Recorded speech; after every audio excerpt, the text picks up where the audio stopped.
वरहमतुल्लाहि वबरकातुहू। नाज़रीन करام, आप देख रहे हैं सहर यूट्यूब चैनल और मैं आपका मेज़बान सोहेल अकबर शिराज़ी एक तवील गैर हाज़िरी के बाद आपकी खिदमत में आज हाज़िर हूँ। नाज़रीन करام, कुछ मसरूफ़ियात की वजह से, कुछ कामों की वजह से वीडियो अपलोड नहीं कर सका, इसके लिए माज़रत ख़्वाह हूँ। आज आपकी खिदमत में हाज़िर हुआ हूँ ताकि अपने नाज़रीन के लिए एक बेहतरीन वीडियो बना सकूँ।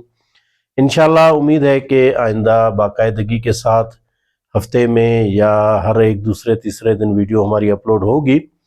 नाज़रीन करام, हमारा यह चैनल तिब्बी टोटकों के बारे में था।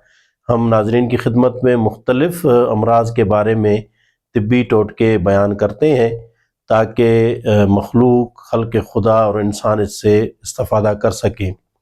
गरचे ये बड़े नुस्खे नहीं होते और फ़नी भी नहीं होते, ये आम टोटके हैं जो हर इंसान इनको सरअंजाम दे के इनसे फ़ायदे उठा सकता है। आज हम आपको बता रहे हैं दांतों के बारे में। अक्सर देखा गया है कि लोग दांतों की मुख्तलिफ़ तकालीफ में मुब्तला होते हैं, जिसकी वजह से पीप आना, दांतों में दर्द होना या दांतों से बदबू आना या दांतों का हिलना वग़ैरह।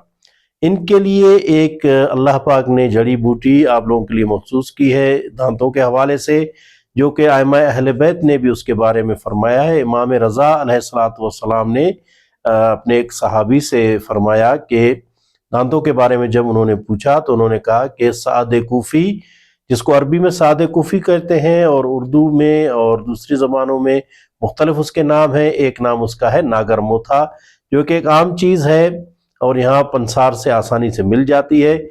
उसकी जड़ आप लेकर कूट छान कर उसे बतौर मंजन इस्तेमाल करें। इंशाअल्लाह आप दांतों के अमराज से निजात हासिल करेंगे और हत्ता कि इसके मुसलसल इस्तेमाल करने से अगर किसी के दांत गिर गए हैं तो इंशाअल्लाह वो दोबारा, उम्मीद है कि दांत दोबारा भी जड़ से निकल सकते हैं। अलबत्ता बड़ी उम्र वालों के लिए थोड़ा मुश्किल है, जैसे 20, 18, 25 साल तक आसानी से ये दांत दोबारा निकल सकते हैं, क्योंकि ये एक इमाम का कौल है और उनका कौल जो है वो गलत साबित नहीं हो सकता। उम्मीद है कि आज की हमारी वीडियो आपको पसंद आई होगी। इसी के साथ अपने मेज़बान सोहेल अकबर शिराज़ी को इजाज़त दीजिए। वस्सलाम अलैकुम वरहमतुल्लाहि वबरकातुहू।